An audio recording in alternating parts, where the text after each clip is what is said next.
All right, let's get practicing in QuickBooks Online. Grab the link below in the description so that you can follow along.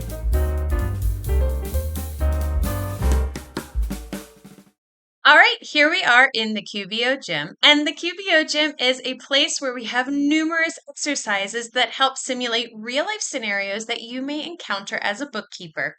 Every single month, we come up with a new set of exercises for you to practice and complete, and we break it down for you into 4 different sections.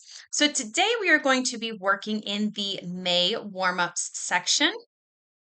At the top here is a video that tells you what's going on that month in Craig's business. He is our fictitious business owner, of course. Further down is an interactive quiz to test your knowledge on what you just learned in the video. And at the bottom here are all of the exercises within that section. So today we are going to practice recording the transfer from Slice. It is our point of sale or POS system. You will need to be in the same session of the sample company that you used for the previous exercise. If you have not completed that exercise, go ahead and click on the button on the top right corner of your screen. That will take you to that exercise. Do that one first and then come back to this one. So our scenario today is that Slice, or our point of sale system, has deposited $97.50 from last month's sales into Craig's checking account. So we're going to go ahead and see how to record this. As mentioned in the previous exercise, Slice will collect the funds from the sale and then distribute them to the business owner minus a transaction fee, usually the next business day. So it will be delayed over a weekend or on a holiday. Typically, you will see the deposit in the bank feeds and then you can create the transfer at that time. Sometimes, though, if you have access to the point of sale, it says a point of sale system itself, you will know in advance and you can go ahead and enter it. Since we do not have that in the bank feeds available for this particular situation in the scenario in the sample company, we're going to create the transfer manually. So to do this, in the left nav bar, click on the plus new button and then select transfer. Here I am in the sample company. This is the last page that I left off of from the previous exercise. That's why it looks this way. In the left nav bar here, you will see this plus new button. Click on that. And then under other, click on transfer. And now we just need to complete the form. So in the transfer funds from field, we're going to select Slice Clearing Account. Remember, this is the account that we created to hold onto the funds until they were distributed to the business. So go ahead and click into this and you will see here the Slice Clearing Account. Click on that. And then in the transfer funds to field, we're going to select checking because that's where the funds went to. So click on checking.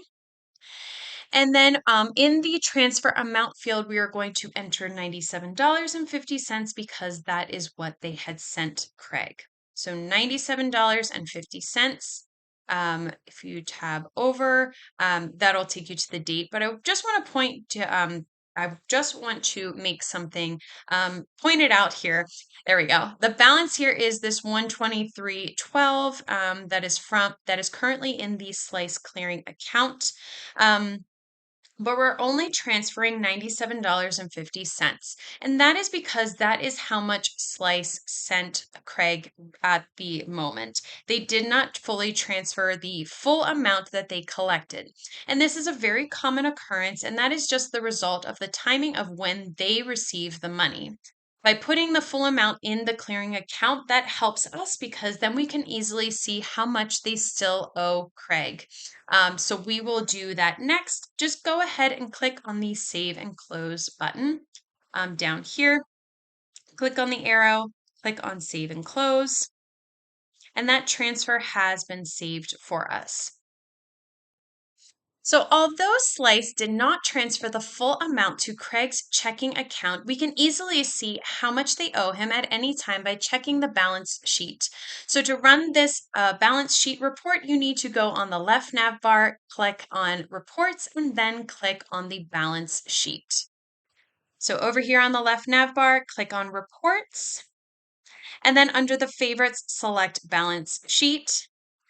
and that report has been run for you. And as you can see here, because we set up the clearing account as a bank account, that's right at the top here, this Slice clearing account shows $25.62, and that is how much Slice still owes Craig. And so anytime you need to know how much more money they owe him, all you have to do is run that balance sheet and just take a look at that item. And that is how you would record a transfer and check on the amount that is left for them to send him. And if you have any questions or want to know more about the QBO gym, just go ahead and click on the link below in the description. We're going to move through the warm-up section with our last exercise where we practice processing the bank fee transactions. And I will see you in the next video.